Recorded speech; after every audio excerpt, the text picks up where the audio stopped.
ഏവർക്കും ഈ വീഡിയോയിലേക്ക് സ്വാഗതം. അപ്പോൾ ഈ വീഡിയോന്റെ ഒരു പശ്ചാത്തലം എന്താണെന്ന് വെച്ച് കഴിഞ്ഞാൽ, ഞാനും എൻ്റെ മകനും തമ്മിൽ ഈ പുള്ളി പഠിച്ചുകൊണ്ടിരിക്കുന്ന അല്ലെങ്കിൽ വായിച്ചുകൊണ്ടിരിക്കുന്ന ഒരു ബുക്കായ സ്ട്രക്ചേർഡ് കമ്പ്യൂട്ടർ ഓർഗനൈസേഷൻ പുള്ളി വായിച്ച സബ്ജക്ട്സ് ആയിട്ടുള്ളത് ചർച്ച ചെയ്ത് വന്നതാണ്. അപ്പോൾ it will be very useful for others. അപ്പോൾ 6 layers of computer system design എന്നാണ് വീഡിയോക്ക് ടൈറ്റിൽ ഇടാൻ ഞാൻ ആഗ്രഹിക്കുന്നത്. അപ്പോൾ ഞാൻ ആൾറെഡി ഒരു വീഡിയോ പിടിച്ചിട്ടുണ്ട്, Andrew Tanenbaum the Bertrand Russell of computer science എന്ന് പറഞ്ഞു. അപ്പോൾ അദ്ദേഹം പബ്ലിഷ് ചെയ്തൊരു ബുക്കിന്റെ പേരാണ് സ്ട്രക്ചേർഡ് കമ്പ്യൂട്ടർ ഓർഗനൈസേഷൻ. ഇപ്പൊ എൻ്റെ ഫിസിക്കൽ കോപ്പി 1990 എഡിഷനാണ്. Since he has written it in a very structured manner. Okay, incidentally, tightly structured computer organization, things hasn't changed much. Okay, the level change ചെയ്ത ഒരു ലെയറിൽ വന്നിട്ട് വന്നു. അപ്പൊ പുള്ളിയുടെ 6 ലെയർ ഏതൊക്കെയാണെന്ന് വെച്ച് കഴിഞ്ഞാൽ, ഒന്ന് ഡിജിറ്റൽ ലോജിക് ലെയർ. അതായത് ഇപ്പൊ നമ്മൾ എന്തായാലും ഈ ഒരു മദർ ബോർഡ് ഉണ്ട്, അതിൽ കുറെ കോമ്പണൻസ് ഉണ്ട്. ഈ കോമ്പണൻസ് വർക്ക് ചെയ്യണമെന്നുണ്ടെങ്കിൽ gate level logic. Okay, gate level logic, register transfer level, functional level, അങ്ങനെ പല രീതിയിൽ നമുക്ക് സർക്യൂട്ട് ഡിസൈൻ ചെയ്യാം. അപ്പൊ അതിനെയാണ് പുള്ളി ഡിജിറ്റൽ ലോജിക് ലെവൽ എന്ന് പറയുന്നത്.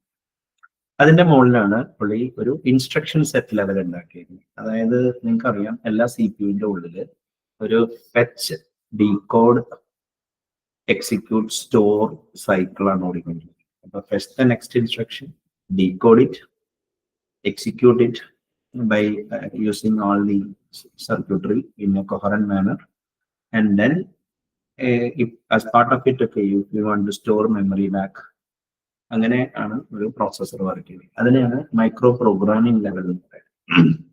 അതിന്റെ അടുത്ത ലെയർ എന്ന് പറഞ്ഞു കഴിഞ്ഞാൽ മറ്റേ ഇൻസ്ട്രക്ഷൻ സെറ്റ് ആർക്കിടെക്ചർ ലെവൽ എന്ന് പറയും. അതായത് ഇപ്പൊ ഫോർ എക്സാമ്പിൾ, അപ്പൊ ഈ CPU-ന്റെ ചില ആക്ഷൻസ് ഒക്കെ കുറെ എന്താ പറയാ മൈക്രോ പ്രോഗ്രാംസ് വെച്ചിട്ടായിരിക്കും ഇത് റൺ ചെയ്യുന്നത്. അപ്പൊ അതിന്റെ മുകളിൽ ഇപ്പൊ മൂവ്, രജിസ്റ്റർ, മറ്റേ കോമ മെമ്മറി, അല്ലെങ്കിൽ മെമ്മറി കോമ രജിസ്റ്റർ, പിന്നെ രജിസ്റ്റർ ടു രജിസ്റ്റർ ട്രാൻസ്ഫർ, അതേമാതിരി പിന്നെ ഇൻക്രിമെന്റ്, ഡിക്രിമെന്റ്, ആഡ്, അങ്ങനത്തെ എല്ലാ ഇൻസ്ട്രക്ഷൻസും എന്താ പറയാ അതിന് ഒരു അതാണ് മറ്റേ എന്താ പറയാ ഇൻസ്ട്രക്ഷൻ സെറ്റ് ആർക്കിടെക്ചർ ലെവൽ എന്ന് പറഞ്ഞാൽ ഒരു ഡിജിറ്റൽ ലോജിക് ഹാർഡ്വെയർ ലെയർ ഉണ്ടായ പോരാ, അതിന്റെ മുകളിൽ ഒരു മൈക്രോ പ്രോഗ്രാമിംഗ് ലെയർ വേണം, which implements the fetch, execute, decode, fetch, decode, execute cycle. അത് മെമ്മറി സ്റ്റോറും ലോഡ് സ്റ്റോർ ആർക്കിടെക്ചർ കമ്പ്യൂട്ടേഴ്സ് ആണ് മീറ്റത്.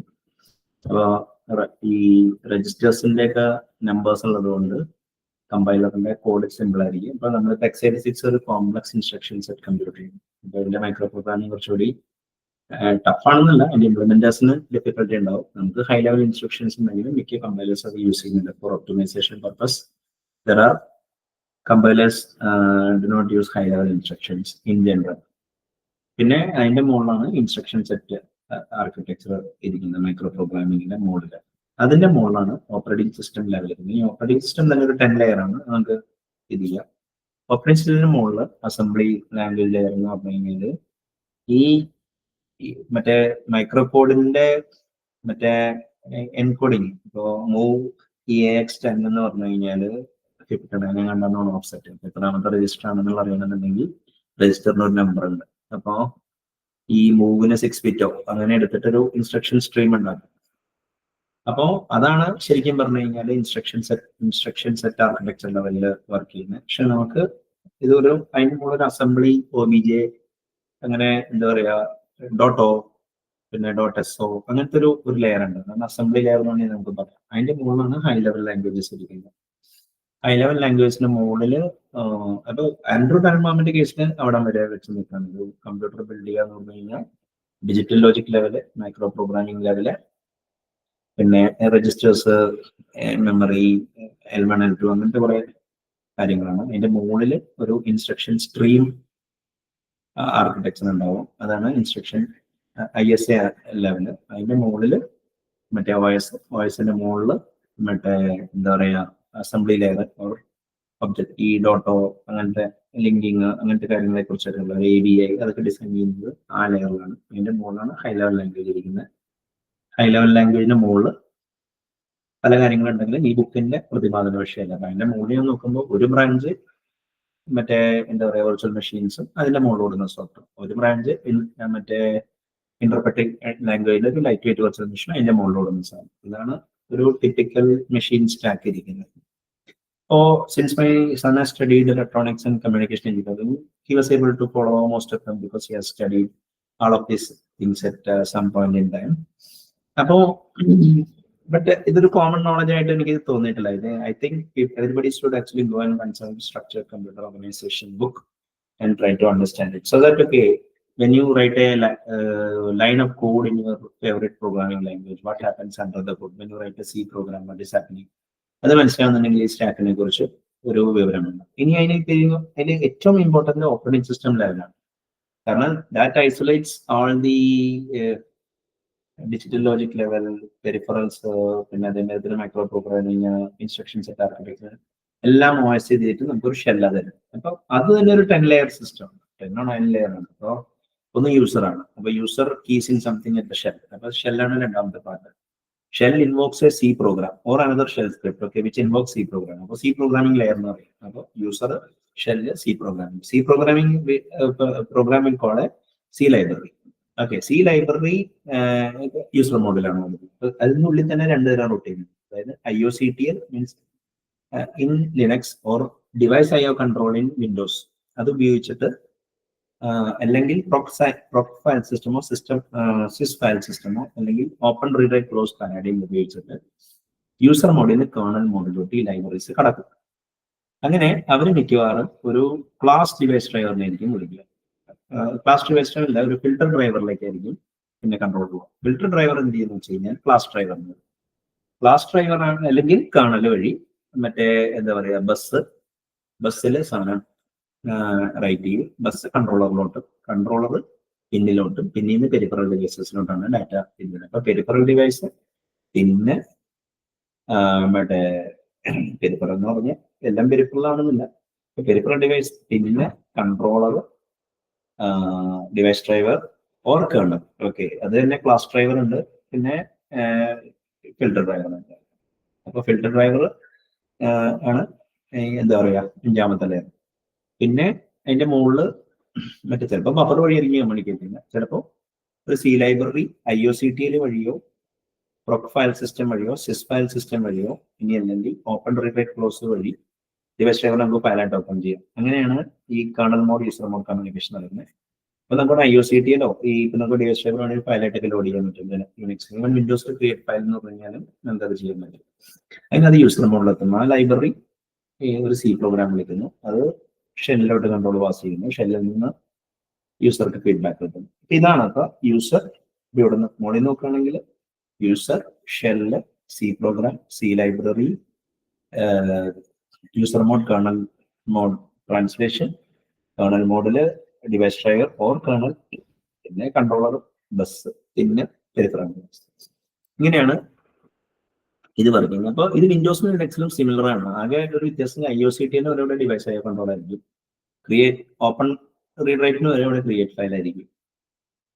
ഓക്കെ, അപ്പോ ഇത്രയും സിമിലാരിറ്റി ഇതൊക്കെ തമ്മിലുണ്ട്. അപ്പൊ ഈ ഓപ്പറേറ്റിംഗ് സിസ്റ്റം, ഈ ഞാൻ നേരത്തെ പറഞ്ഞ 6 ലെവലിനൊപ്പം തന്നെ ഈ ഓപ്പറേറ്റിംഗ് സിസ്റ്റത്തിന്റെ ഈ 10 ലെയേഴ്സ് എന്നത് മര്യാദയ്ക്ക് മാസ്റ്റർ ചെയ്ത് കഴിഞ്ഞാൽ പിന്നെ നിങ്ങൾക്ക് പഠിക്കാനുള്ളത് അതിന്റെ മുകളിൽ മറ്റേ എന്താ പറയാ കമ്പൈലേഷൻ ആൻഡ് ലിങ്കിങ് പൈപ്പ്ലൈൻ.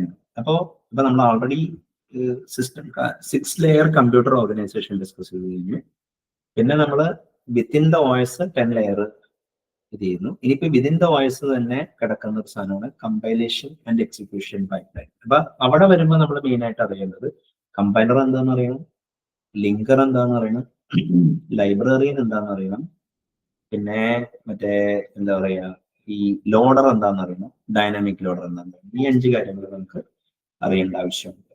അപ്പോ മറ്റേ എന്താ പറയാ നമുക്ക് കമ്പൈലർ എന്ന് പറഞ്ഞു കഴിഞ്ഞാൽ ഇപ്പൊ GCC, ഞാനിപ്പോ തൽക്കാലം for the sake of discussion ഞാൻ GCC ആണ് ഉപയോഗിക്കുന്നത്. GCC ഒരു സ്ട്രിക്ട് കമ്പൈലർ അല്ല, ഇതിനോ കമ്പൈലർ കളക്ഷൻ. ആ GCC ഒരു ഡ്രൈവർ പ്രോഗ്രാമാണ്, അല്ലെങ്കിൽ G++ ഒരു കമ്പൈലർ ഡ്രൈവറാണ്. It calls compiler and linker as appropriate, അല്ലെങ്കിൽ -c നിങ്ങൾ എക്സ്പ്ലിസിറ്റ്ലി അതിനെ കൊടുക്കണം. അപ്പൊ കമ്പൈലർ മറ്റേ എന്താ പറയാ ഔട്ട്പുട്ട് പ്രൊഡ്യൂസ് ചെയ്യുന്നത് .o ഫയൽ ആണ്. .o file in Linux and in Windows it is called .obj file. ഇത് രണ്ടും കോമൺ ഒബ്ജക്ട് ഫയൽ ഫോർമാറ്റ് എന്നൊരു സാധനം വെച്ചിട്ടാണ്. ഇനിയിപ്പോ ലിങ്കർ ആണ്, ഇപ്പൊ GNU LD, മറ്റേതാണെങ്കിൽ ലിങ്ക് എന്നാണ് മൈക്രോസോഫ്റ്റിന്റെ സ്റ്റാൻഡേർഡ് ലിങ്കറിന്റെ പേര്. ഈ രണ്ട് സാധനം, അതായത് കമ്പൈലറും ലിങ്കറും, ഈ രണ്ട് സാധനം വളരെ ഇമ്പോർട്ടന്റ് ആണ് ടു പ്രൊഡ്യൂസ് ആൻ എക്സിക്യൂട്ടബിൾ. എക്സിക്യൂട്ടബിളിന്റെ ഫോർമാറ്റ് ലിനക്സിൽ എൽഫ് എക്സ്റ്റെൻഡഡ് ലിങ്കർ ഫോർമാറ്റ് ആണ്, വിൻഡോസിൽ അത് പോർട്ടബിൾ എക്സിക്യൂട്ടബിൾ ആണ്. അപ്പൊ ഈ executable format portable executable in Windows ELF ഉണ്ട്. പിന്നെ ഡോർഫ് എന്ന് കണ്ടാണ് മാക്കിലെ ഫോർമാറ്റ്. കോപ്പാണ് പ്രട്ടി മച്ച് ലിനക്സിലും വിൻഡോസിലും ഉപയോഗിക്കുന്നത്. അപ്പോ ഈ എങ്ങനെ കോഫില്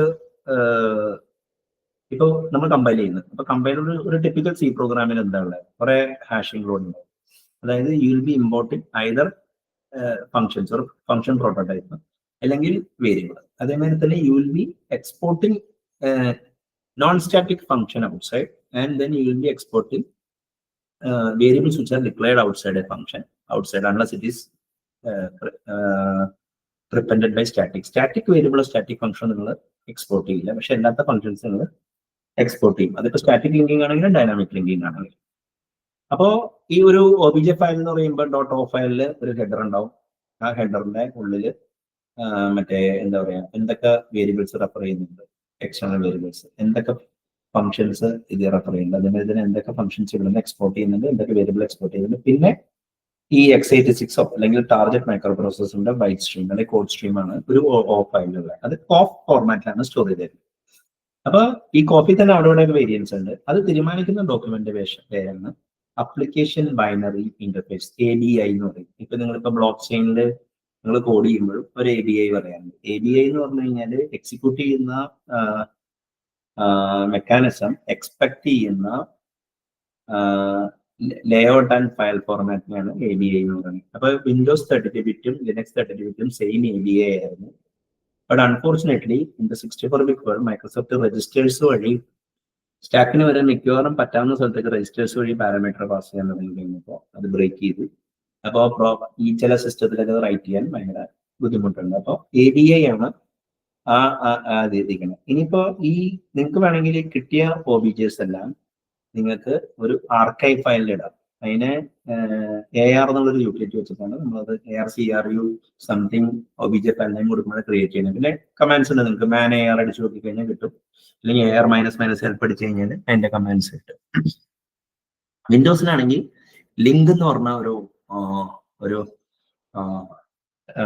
ലിങ്ക് അല്ല, ലിബ് എന്ന് പറഞ്ഞ lib.exe ഉണ്ട്. ഇപ്പൊ .lib ഫയലാണ് അവിടെ ഇരിക്കുന്നത്. അപ്പോൾ LIB and .AR just nothing but containers for OBJ files. ഈ OBJ ഫയൽസ് തമ്മിൽ പ്രീലിങ്ക്ഡ് അല്ല, അതായത് ഒരു ലിങ്കറാണ് അത് ഇത് ചെയ്യുന്നത്. എന്ന സ്ഥാനത്ത് linker acts on series of OBJs and .a files and it can produce something called .so in Linux and .dll in Windows. അപ്പോൾ അങ്ങനെ ചെയ്യുമ്പോൾ .so ഷെയർഡ് ഒബ്ജക്റ്റ് എന്ന് വിളിക്കുന്നത്, മറ്റേതിനെ .dll എന്ന് വിളിക്കുന്നത്. അപ്പൊ രണ്ടും ആൾമോസ്റ്റ് എക്സിക്യൂട്ടബിൾ ആണ്, പക്ഷെ പ്രീലിങ്ക്ഡ് ആണ്. അതായത് ഇനി ജസ്റ്റ് ലോഡ് ചെയ്തിട്ട് റീലൊക്കേറ്റ് ചെയ്താൽ മതി. അപ്പോ .am .so ആ ഒരു വ്യത്യാസമുണ്ട്. Okay, .a just act as A repository, ഒരു ജസ്റ്റ് കണ്ടെയ്നർ മാതിരിയാണ് വർക്ക് ചെയ്യുന്നത്. പക്ഷെ .o അങ്ങനെയല്ല, പ്രീലിങ്ക്ഡ്. ഇപ്പൊ .o തന്നെ നിങ്ങൾക്ക് ലോഡ് ടൈമിൽ ലോഡർ ലോഡ് ചെയ്യും, അല്ലെങ്കിൽ നിങ്ങൾക്ക് റൺ ടൈമിൽ മറ്റേ ഡൈനാമിക് ലിങ്കിങ് ഫങ്ഷൻസ് ഉണ്ട്. വിൻഡോസിൽ അതിന്റെ പേര് load library, get proc address, free library, ഈ മൂന്നെണ്ണമാണ്. ലിനക്സിലാണെങ്കിൽ DL open, DL sym, DL close, അങ്ങനെ ഈ മൂന്നെണ്ണം കൂടി കൂടിയിട്ടാണ് എന്ത് ചെയ്യുന്നത്, ഈ നമുക്ക് ഡൈനാമിക്കലി ലോഡ് ചെയ്യാൻ പറ്റും. ഓക്കെ, അപ്പോ ഈ -LDL libDL എന്ന് പറഞ്ഞ സാധനമുണ്ട്. അപ്പൊ വിൻഡോസിൽ അങ്ങനത്തെ ഇതില്ല. അതായത് കേർണൽ 32 യൂസർ 32 ഉണ്ട്, അതിന്റെ ലിങ്കേജ് കിടപ്പുണ്ട്. അപ്പോ നാലാമത്തെ സോഫ്റ്റ്വെയർ ആണ് ലിങ്കർ. അത് തന്നെ സ്റ്റാറ്റിക് ലിങ്കിങ് ഉണ്ട്, ഡൈനാമിക് ലിങ്കിങ് ഉണ്ട്. ഡൈനാമിക് ലിങ്കിങ് അല്ല, ഡൈനാമിക് ലോഡിങ് ഉണ്ട്. അതായത് അപ്പോ ലോഡർ ആണ് എന്ത് ചെയ്യണത്, മറ്റേ നിങ്ങളുടെ പ്രോഗ്രാം ലോഡ് ചെയ്ത് എല്ലാ DLLs ഒക്കെ അങ്ങനെ ഒരു മെമ്മറി മാപ്പ് ഫയലിൽ ഇങ്ങനെ ലേ ഔട്ട് ചെയ്തിടും, എന്നിട്ട് ജമ്പ് ചെയ്യാണ്, പിന്നെ ലോഡർ കൺട്രോൾ കിട്ടും. അപ്പൊ നിങ്ങൾക്ക് പിന്നെ DLL ലോഡ് ചെയ്യണമെങ്കിൽ ലോഡറിന്റെ ഫങ്ഷൻസ് ലൈബ്രറി ആയിട്ട് നമുക്ക് വിൻഡോസ് വരുന്നുണ്ട്. അപ്പൊ നമ്മളത് എക്സ്പ്ലിസിറ്റ്ലി ലോഡ് ചെയ്യണം. ഇപ്പോൾ C# ജാവയോ മറ്റേ നേറ്റീവ് ഇന്റർഫേസ് മൊഡ്യൂൾസ് അങ്ങനെയാണ് വിളിക്കുന്നത്. അവർ പ്രീലോഡ് ചെയ്യാറില്ല, ഒരു ഡൈനാമിക്കലി ലോഡ് ചെയ്യുന്നത്. അപ്പോ കമ്പൈലർ, ലിങ്കർ, ലൈബ്രറിയൻ, ലോഡർ, പിന്നെ ഡൈനാമിക് ലോഡർ. അപ്പോ പിന്നെ വിഷ്വൽ C++ ഒരു ഡിലേ ലോഡ് എന്നുള്ളൊരു ഫീച്ചർ ഒക്കെ ഉണ്ട്. അത് നമുക്ക് പിന്നെ എപ്പോഴെങ്കിലും ഡിസ്കസ് ചെയ്യാം. അപ്പൊ നമ്മുടെ ഈ ഡിസ്കഷൻ ശരിക്കും സ്ട്രക്ചർഡ് കമ്പ്യൂട്ടർ ഓർഗനൈസേഷനെ കുറിച്ച്. അപ്പൊ ഞാൻ before I wind up, first one thing you have to understand is, okay, Andrew Tannenbaum has beautifully segregated computer system organization into 6 layers. അതായത് digital logic layer, okay, where your gate level logic, register transfer, അങ്ങനത്തെ കുറെ കാര്യങ്ങളൊക്കെ work ചെയ്യുന്നു. അതിന്റെ മുകളിൽ instruction, micro programming level, അതിന്റെ മുകളിൽ instruction set architecture, അതിന്റെ മുകളിൽ ഓപ്പറേറ്റിംഗ് സിസ്റ്റത്തിന്റെ മുകളിൽ അസംബ്ലി ലെയറിലാണ് കൊണ്ടുവന്നിരിക്കുന്നത്. അതായത് ഈ എങ്ങനെ നെമോണിക്സും ഇന്റൽ സിൻഡെക്സ് ആണോ AT&T സിൻഡെക്സ് ആണോ അങ്ങനത്തെ കുറെ കാര്യങ്ങളുണ്ട്. അതായത് ഇപ്പോൾ മാസം അല്ലെങ്കിൽ ടർബോ അസംബ്ലർ അല്ലെങ്കിൽ മറ്റേ നാസം, അത് വെച്ചിട്ടൊക്കെ ഇങ്ങനെ കാര്യങ്ങൾ ചെയ്യും. ABI പാർട്ടൊക്കെ അവിടെ വരും. അതിന്റെ മുകളിലാണ് OS ലെവൽ വരുന്നത്. അപ്പൊ ഇങ്ങനെയാണ് ഈ 6 എന്താ പറയാ OS അല്ല, ഹൈ ലെവൽ ലാംഗ്വേജ് വരുന്നത് ഈ 6 ലെയർ. അപ്പൊ വിതിൻ ദാറ്റ് ഈ organisation within the operating system ലെയറിൽ നമുക്ക് once again I repeat user shell, C program, C library, IOCTLO അല്ലെങ്കിൽ ഡിവൈസ് കൺട്രോളർ, അല്ലെങ്കിൽ ഓപ്പൺ റീഡഡ് ക്ലോസ്, അല്ലെങ്കിൽ ക്രിയേറ്റ് ഫയൽ ഇൻ വിൻഡോസ്, അല്ലെങ്കിൽ മറ്റേ പ്രൊക് ഫയൽ സിസ്റ്റം അല്ലെങ്കിൽ sys file system in Linux. അത് വെച്ചിട്ട് യൂസർ മോഡിൽ നിന്ന് കേർണൽ മോഡിലോട്ട് ഐദർ കേർണലിലോട്ടോ അല്ലെങ്കിൽ ഡിവൈസ് ഡ്രൈവറിലോട്ട് നമുക്ക് ചേഞ്ച് ചെയ്യാം. ഡിവൈസ് ഡ്രൈവർ ചിലപ്പോൾ ഫിൽട്ടർ ഡ്രൈവർ ആയിരിക്കും, അത് ക്ലാസ് ഡ്രൈവറിലോട്ട് പാസ് ചെയ്യും, അല്ലെങ്കിൽ ഡയറക്ട്ലി കൺട്രോളറിലോട്ട് അത് പാസ് ചെയ്യും. കൺട്രോളർ അത് എന്താന്ന് വെച്ചാൽ ഡിവൈസ് സ്പെസിഫിക് ആയിട്ട് കാലിബ്രേഷൻ ചെയ്തിട്ട് പിന്നിലൂടെ അതിന്റെ ഇലക്ട്രിക്കൽ സ്പെസിഫിക്കേഷൻ വഴി ഡാറ്റ വിട്ടു. അപ്പൊ നമ്മൾ കീബോർഡിൽ നമ്മൾ പ്രസ് ചെയ്യുകയാണെങ്കിൽ ഒരു സ്ട്രോബ് അടിക്കും, അത് പിന്നിൽ വരും. പിന്നിൽ നിന്ന് അത് കൺട്രോളർ തോന്നും, കൺട്രോളർ ഒരു ഇന്ററപ്റ്റ് ജനറേറ്റ് ചെയ്യും. അപ്പോൾ ഡിവൈസ് ഡ്രൈവറിന്റെ ISR അത് ഹാൻഡിൽ ചെയ്യും. അതിന്റെ ഫിൽട്ടർ ഡ്രൈവർ ഉണ്ടെങ്കിൽ എന്തെങ്കിലും അതൊക്കെ വർക്ക് ചെയ്തിട്ട് അവരത് കീബോർഡ് ബഫറിൽ കൊണ്ടുവരും. C ലൈബ്രറി അത് അവിടുന്ന് പിക്ക് ചെയ്യും. അങ്ങനെ അത് മറ്റേ അപ്പർ ലെയർ ലോസ് അത് പോവുകയാണ് ചെയ്യുന്നത്. അതേമാതിരി തന്നെ നമ്മളിപ്പോൾ ഗ്രാഫിക്സ് ആണെങ്കിൽ ഇപ്പോൾ ഒരു ബഫർ ട്രാൻസ്ഫർ ചെയ്യുകയാണെങ്കിൽ C പ്രോഗ്രാമിൽ ആക്ച്വലി ട്രാൻസ്ഫർ വീഡിയോ മെമ്മറി, മറ്റേ കേർണൽ മോഡ് മറ്റേ വീഡിയോ ഡ്രൈവേഴ്സിലോട്ട് പോകും. വീഡിയോ ഡ്രൈവർ കറക്റ്റ് മറ്റേ എന്താ പറയുക NVIDIA GPUവിന്റെ എന്താ ട്രിഗർ എന്ന് വെച്ചാൽ ചെയ്തിട്ട് നമ്മളത് മറ്റേ കൺട്രോളർ വഴി GPUയിലോട്ട് അത് ഇത് ചെയ്യാണ് ചെയ്യുന്നത്. അപ്പൊ GPU ഒരു ഓക്സിലറി മദർ ബോർഡിൽ തന്നെ സ്ലോട്ടിലാണ് വർക്ക് ചെയ്യുന്നത്. PCIയോ അങ്ങനെ ഏതെങ്കിലും, അല്ല PCI അല്ല, GPUക്ക് അതിൻ്റെതായ സ്പെസിഫിക്കേഷൻ ഉണ്ട്. ഓക്കെ, അപ്പോ ഇങ്ങനെയാണ് ഈ പറയുന്ന ഈ ലെയർ വർക്ക് ചെയ്യുന്നത്. ഇനിയിപ്പോ ഇതിൽ തന്നെ നമുക്കൊരു ഈ എന്താ പറയാ പ്രോഗ്രാം ചെയ്യുമ്പോൾ നമുക്ക് കമ്പൈലേഷൻ ഉണ്ട്, ലിങ്കിങ് ഉണ്ട്, മറ്റേ ലോഡിംഗ് ഉണ്ട്, പിന്നെ ലൈബ്രറി ഉണ്ട്. അത് ലോഡിങ്ങിൽ തന്നെ സ്റ്റാറ്റിക് ലോഡിംഗ് ഉണ്ട്, ഡൈനാമിക് ലോഡിംഗ് ഉണ്ട്. അപ്പൊ അതിനെക്കുറിച്ച് ഞാൻ ഓൾറെഡി ഡിസ്കസ് ചെയ്ത് കഴിഞ്ഞു. അപ്പൊ ഇങ്ങനെയാണ് ഒരു കമ്പ്യൂട്ടറിനെ നമ്മൾ യൂസ് ചെയ്യുന്നത്. അപ്പോ this was the in a nutshell the discussion I have had with my son. I thought, okay, that will be useful to someone else, or down the line if I want to teach someone this, okay, they can peruse this. അപ്പോൾ standard book എന്താ വെച്ചാൽ ഇത് മനസ്സിലാക്കാൻ വേണ്ടിയുള്ളത് structured computer organisation Andrew ടാനൻബാമിന്റെ ബുക്കിന്റെ സ്കീമാണ് ഞാൻ ഇവിടെ ഉപയോഗിച്ചത്. ഇനിയിപ്പോൾ നിങ്ങൾക്ക് കമ്പൈലേഷൻ ലിങ്കിങ്ങിനെ കുറിച്ചാണെങ്കിൽ എൻ്റെ ഗിറ്റ്ഹബിൽ CD_learn എന്ന സ്ഥലത്ത് ചാപ്റ്റർ 1, 2, 3 എങ്ങനെ വിൻഡോസ് എങ്ങനെ ലിനക്സിൽ, പിന്നെ വിൻഡോസിൽ, പിന്നെ എങ്ങനെ ക്രോസ് പ്ലാറ്റ്ഫോം ആയിട്ട് കോഡ് കമ്പൈല് ലിങ്ക് ചെയ്യാന്നുള്ളതാണ് ഈ 3 ഫോൾഡർ ഇത് ചെയ്യുന്നത്. അപ്പോൾ അവിടെ നിന്ന് നിങ്ങൾക്ക് പഠിക്കാം. അല്ലെങ്കിൽ നിങ്ങൾ നെറ്റിൽ നോക്കിക്കഴിഞ്ഞാൽ ലിങ്കിങ്ങിനെ കുറിച്ച് നല്ല ഡീറ്റെയിൽസ് കിട്ടും. ലോഡിങ് എങ്ങനെ വർക്ക് ചെയ്യുന്നത്, എങ്ങനെയാണ് ലിനക്സിന്റെ ലോഡർ വർക്ക് ചെയ്യുന്നത്. കാരണം ഈ ടൈപ്പ് നോളജ് ഉണ്ടെങ്കിലേ നിങ്ങൾക്ക് ശരിക്കും പറഞ്ഞാൽ എങ്ങനെയാണ് ഒരു വെർച്വൽ മെഷീൻ വർക്ക് ചെയ്യുന്നത്, വെർച്വൽ മെഷീൻ എങ്ങനെ കണ്ടെയ്നർ ആർക്കിടെക്ചർ ഉപയോഗിക്കും, എങ്ങനെ കണ്ടെയ്നർ ഓർക്കസ്ട്രേഷൻ നടക്കണ, നെറ്റ്വർക്കിംഗ്, പ്രോസസ് ഐസൊലേഷൻ, ഇതൊക്കെ മനസ്സിലാക്കണമെന്നുണ്ടെങ്കിൽ ഈ ഒരു അണ്ടർസ്റ്റാൻഡിങ് വളരെ മസ്റ്റ് ആണെന്നാണ് എനിക്ക് തോന്നിയിരിക്കുന്നത്. അപ്പോൾ I hope this was useful. എന്തെങ്കിലും കമന്റ് ഉണ്ടെങ്കിൽ അടിയിൽ അറിയിക്കുക. നന്ദി, നമസ്കാരം.